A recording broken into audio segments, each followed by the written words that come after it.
Joining us on the couch, someone who competed in the 2002 Nagano Olympics in knuckleball. It was one of those. That was me, yeah. It was a very Webb. tough competition. It was, but you prevailed, as I remember. Right. You beat the Latvians in the final heat. Yes, there was deflation involved. A deflate gate of our own.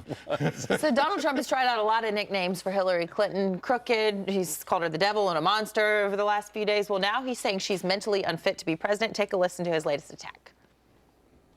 Unstable Hillary Clinton. And you saw that. Did you saw that where she basically short-circuited?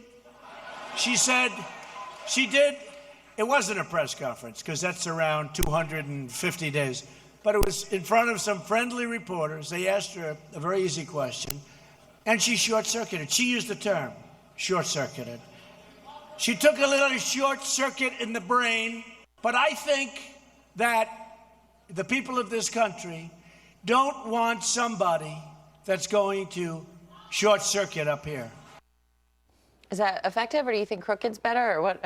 What do you think of this? Look, things are going to work with some people and not with others. Short-circuited. What really comes out of that comment is the fact that she actually lied to Chris Wallace, because that she conflated two issues of when she lied and who she lied to, between the FBI testimony in the interview versus Congress and the lies to the American people. Look, Donald Trump knows how to get messaging out to the blue-collar guy, and that will work with some people. But I think it needs to evolve into the next step, which is let's attack what the short circuit really is and what it means to the American voter. I ask a simple question, and I actually pose it kind of to Tim Kaine after his speech at the DNC convention, which is, if your son was in a firefight for his life, would you trust Hillary Clinton to send help? And that is a very basic question. Pete, you understand the nature of this question. Yeah. Would you trust her as commander-in-chief to send help if your son, brother, father, loved one was in a firefight for their lives somewhere around the world? To do what is necessary without political calculation. Right. We leave no man behind, but we don't go get them after they're dead because of our inaction, and that's what you have to ask yourself about Hillary Clinton. Donald Trump has evolved his campaign, but he really needs to evolve and incorporate a lot more of what he needs to get to the general election with his economic policy coming out tomorrow. He needs to go out there and say how I'm going to counter the $1.3 trillion in taxes. That's an analysis that was done by American Action Forum of what Hillary will do, and say, look, the rich don't have $1.3 million to give. The middle class will pay it. Sure, Exactly. Go ahead, Tucker. I mean, but why not say the truth, which is, to the middle class, she hates you. She doesn't like you. She has contempt for you. She thinks you're stupid. That's why she's trying to replace you with her immigration policy. I mean, why not hit her on the issues which really are out of step with where most voters are, according to the polls? Well, anyway. and he needs to do that. Look, we're importing poverty if we let illegal immigration run constantly unchecked. That's what we're doing. We are importing poverty into this country. We need legal immigration. That's a different issue than illegal immigration. The middle class, you're right. You're talking about an economic class that can't replenish its wealth because it is unable to grow. So this is where he needs to hit her. Her policies will actually depress middle-class wages even further. And when you look at the latest farce that is the jobs report, you look at people who've left the workforce, you look at the true net new jobs, realize that that is the middle class in America that's getting hurt. And when you look at recent polls about honesty and trustworthiness of Donald Trump and Hillary Clinton, both of them are tied at 60%. Do Democrats trust Hillary Clinton? Do lawmakers who are Democrats, do they trust Hillary Clinton? Well, look what one said on another network just a couple of days ago. Do you think Hillary Clinton is trustworthy? I'm sorry, what was that again? Do you think Secretary Clinton is trustworthy? Oh, I support Hillary. I mean, I've taken a public stance on that, and I think she's the most qualified to lead this country. Look, there's a lot going on. She has the experience and the knowledge to be president of the United States. Congresswoman Ann Kirkpatrick, good luck.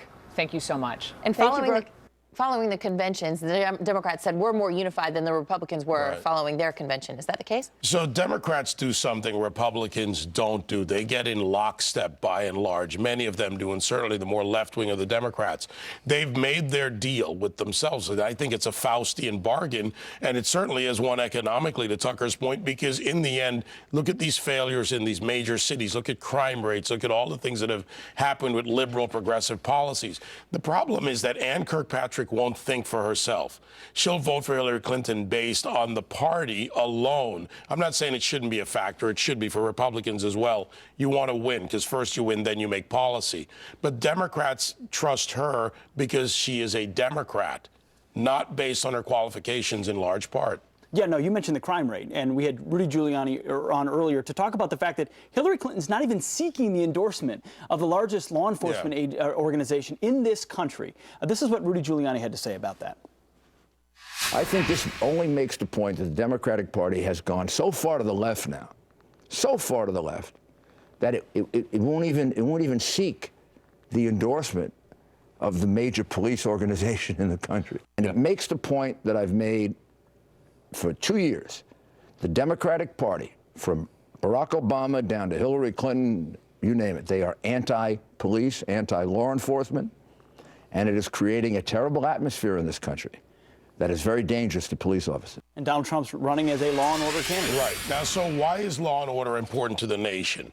If you have a society that does not have laws, a structure of laws, a structure that keeps it in a position of being a workable society, law, order, the ability to be safe, to go to work, the ability to do things that we do normally, your society breaks down. But the Democrats are playing pure politics with this. They realize the perception of Black Lives Matter that they have partied with. They literally have gone in political bed together so they can advance their narrative. Back to Tucker's point about what they're doing with illegal immigration, with certain communities, with disparate economic communities. It's lawlessness. It's lawlessness. Look at the president, who, by the way, unrestricted commutations. He's at 56 a month. He did 100 and something last month, and he's proud of it. And then he cites crime statistics up till 2014.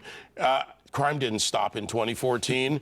The trend lines are now tragic with violent crimes. Donald Trump also right about that. The Washington Post, of all things, carried this article. But the numbers, the FBI statistics, 70 major cities, Chicago, over 400 murders.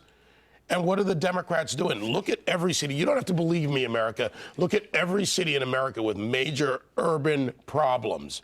And look at the liberal progressive politics that have run those cities. Yep. That's right. My car just got stolen in Washington, D.C., so I know. True story. True story. David Webb, great to see you. Good to see you guys. Always, thank you.